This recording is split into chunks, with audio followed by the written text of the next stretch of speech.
పడాల్సిన అవసరం ఏమీ లేదు అని గ్రంథం స్పష్టంగా తెలియజేస్తుంది అనమాట. బట్ కంగారు పడాల్సిన అవసరం ఏమీ లేదు అంటే దేవుడు మన గురించి చింతించుచున్నాడు కాబట్టి మన చింత యావత్తు ఆయన మీద వేయాలి. సహజంగా ఇక్కడ బ్రతికే పరిస్థితుల్లో ప్రతి ఒక్కరు కూడా ఈ అవగాహన అనేది ఖచ్చితంగా కలిగి ఉండాలి.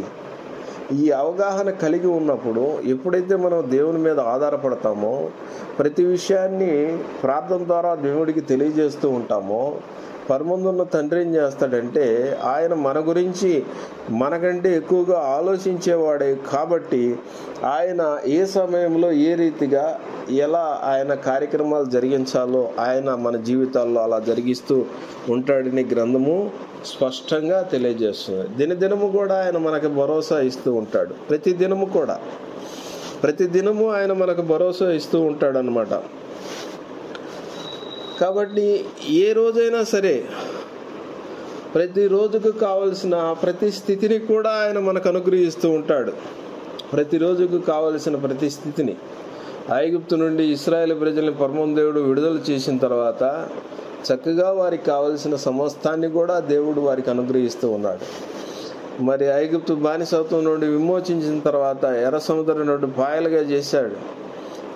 వారు అక్కడ చిందించారు. వెనక రథాలు, ముందు ఎర్ర సముద్రం. వారు ఎంతో కంగారు పడ్డారు. అయినప్పుడు దేవుడు ఏం చేశాడంటే వారి చింత యావత్తు తొలగించి ఎర్ర సముద్రం 2 పాయలు చేసి ఆరిన నేల మీద వారిని నడిపించాడు. మారా దగ్గరికి వెళ్ళినప్పుడు నీళ్లు చేదుగా ఉన్నాయి. వారు తాగటానికి అనుకూలంగా లేకపోతే వాటిని మధురంగా మార్చి చక్కగా వారు తాగేటట్లుగా చేశాడు. భూమధ్యరేఖ ప్రాంతంలో వారు ప్రయాణాన్ని కొనసాగిస్తున్నారు కాబట్టి పగలపూట ఉష్ణోగ్రత తీవ్రంగా ఉంటుంది కాబట్టి పగలు మేఘస్తంభంగా ఉన్నాడు. అదే ప్రకారంగా రాత్రి సమయంలో కూడా చలి, పగలు ఎంత ఉష్ణోగ్రత ఉంటుందో చలి కూడా -డిగ్రీలో ఉంటుంది రాత్రి సమయంలో అగ్నిస్తంభంగా సరైన వాతావరణాన్ని వారికి ఇస్తూ వారికి తోడుగా ఉన్నాడు పరమ దేవుడు. వారు వేసుకున్న చెప్పులు అరిగిపోలేదు, కట్టుకున్న బట్టలు మాసిపోలేదు. వారి శత్రువుల మీద ఆయన జయాన్ని ఇస్తూ ఉన్నాడు.